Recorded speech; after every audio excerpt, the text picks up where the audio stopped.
California is more than a state on the western edge of the United States. It is a place where geography, migration, money, technology, agriculture, entertainment, and environmental risk all collide. It stretches along the Pacific coast, bordered by Oregon to the north, Nevada and Arizona to the east, and the Mexican state of Baja California to the south. With more than 39 million residents and over 163,000 square miles of land, California is the most populous state in the country and the third largest by area. That scale matters. California is not a single landscape or a single culture. It contains dense global cities, remote mountain ranges, farming valleys, deserts, forests, ports, oil fields, beaches, and technology campuses. To understand California is to understand one of the main engines of modern America.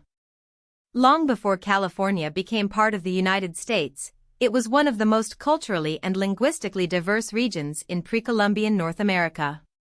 Indigenous peoples lived across coastlines, river valleys, forests, deserts, and mountains, building communities adapted to very different environments. The state's later history is often told through Spanish missions, the Gold Rush, Hollywood, and Silicon Valley, but those stories sit on top of a much older human history.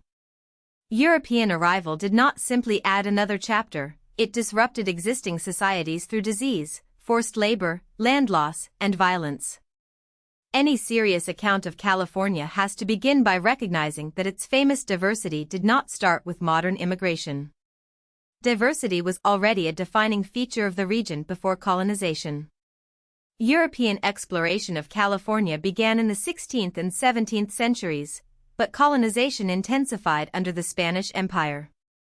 Spain built missions and settlements that were intended to secure territory, spread Christianity, and organize labor. In 1821, after Mexico won independence from Spain, California became part of Mexico. This period reshaped land ownership through large ranchos and connected California to Mexican political and cultural life. Then came war. During the Mexican-American War, the United States conquered California, and in 1848 Mexico ceded it to the U.S. That transfer happened at the same moment gold was discovered. In just a few years, California moved from indigenous homelands and Mexican frontier province to a contested American prize with global attention. The California Gold Rush began in 1848 and rapidly transformed the region. People arrived from across the United States, Latin America, Europe, China, and beyond, hoping to strike it rich. Mining camps grew into towns, trade routes expanded, and San Francisco became a boom city almost overnight. But the gold rush was not simply a story of opportunity. It also brought severe social upheaval, environmental destruction, and violence. Indigenous communities suffered catastrophic losses through displacement, starvation, disease, and organized attacks, a period now widely understood as part of the California genocide. In 1850, California entered the Union as the 31st state, admitted as a free state under the Compromise of 1850. Its statehood came quickly, but at enormous human cost. California's geography helps explain its influence. The state runs from misty northern forests to dry southeastern desert, from fertile inland valleys to snowy mountains, and from coastal cities to high alpine terrain. The Sierra Nevada rises along the east, shaping water supply, snowpack, tourism, and natural barriers. The Mojave Desert covers part of the southeast, creating a harsh but iconic landscape. In the northwest, redwood and Douglas fir forests point to a cooler, wetter California that many outsiders do not imagine. Along the coast, ocean influence moderates temperatures and supports dense settlement. The state's size creates many Californias inside one border, each with different economies, climates, and daily realities. The Central Valley is one of California's most important regions, even though it is less glamorous than the coast. Running through the middle of the state, it is a vast and fertile agricultural zone that helps feed the nation. California leads the United States in agricultural output, with major production of dairy, almonds, grapes, and many other crops. This success depends on land, labor, irrigation, and complex water systems that move water across long distances. The valley also reveals some of California's hardest trade-offs. Agriculture supports enormous wealth and food supply, but it competes with cities, ecosystems, and drought conditions for water. In California, water is not just a natural resource, it is a political and economic foundation. California's cities are among the most powerful urban regions in the United States. Greater Los Angeles is the nation's second most populous combined statistical area, while the San Francisco Bay Area ranks among the largest and most economically influential. Los Angeles is the state's most populous city and the second largest city in the country. Sacramento, meanwhile, is the capital, a reminder that political power is not always centered in the biggest metropolis. These regions perform different roles. Los Angeles anchors entertainment, trade, manufacturing, and cultural influence. The Bay Area anchors technology, finance, research, and innovation. Sacramento houses state government. Together, they make California a network of powerful centers rather than a state dominated by only one city. California also sits on unstable ground. About 2/3 of the nation's earthquake risk is in the state, largely because of major fault systems, including the famous San Andreas Fault.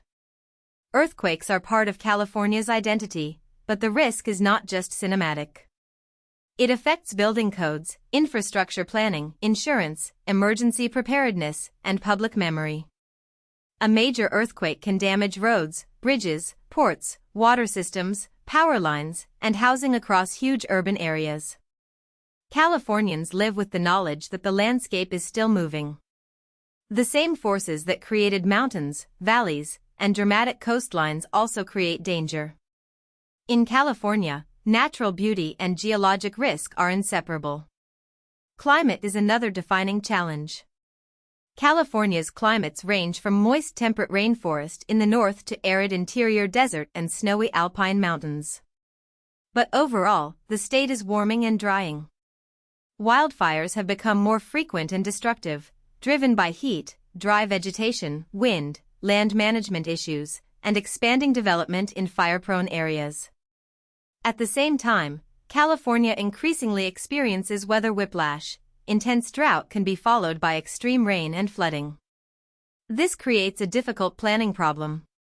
The state must prepare for too little water and too much water, sometimes in the same decade or even the same season.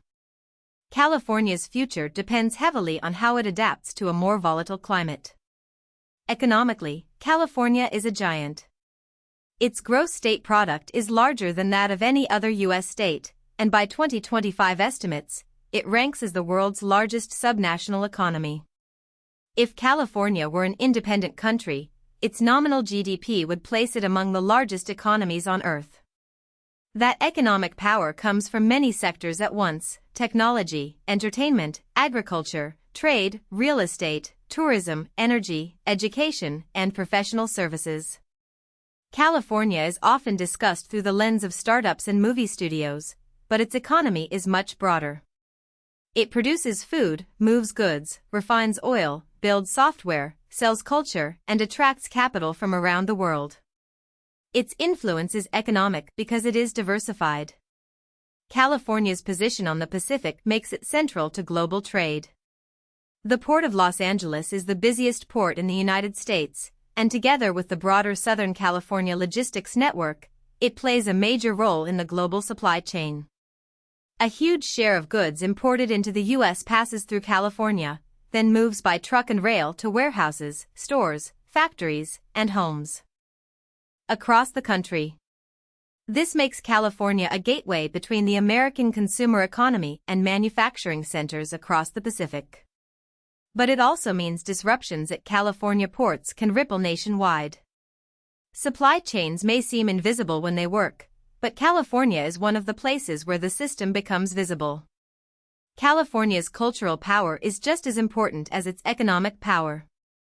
Hollywood remains one of the oldest and most influential centers of the global film industry, even as some production has moved elsewhere.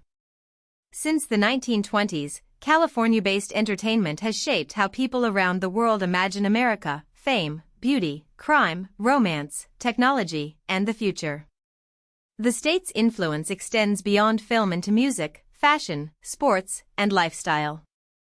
California sells images, beaches, celebrity, reinvention, rebellion, wellness, luxury, and youth.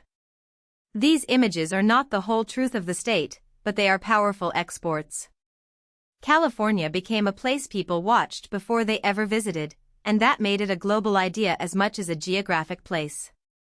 In the San Francisco Bay Area, Silicon Valley became the center of the global technology industry.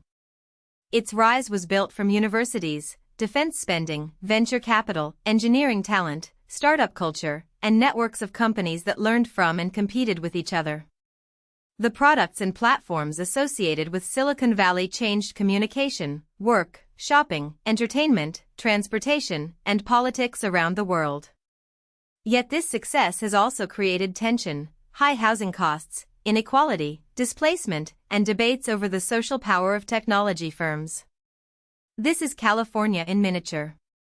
It creates new possibilities, concentrates wealth, attracts dreamers, and exposes contradictions. California is not simply America's biggest state by population. It is one of the places where America's future is invented, tested, and contested. If you found this helpful, please like this video and subscribe for more explainers.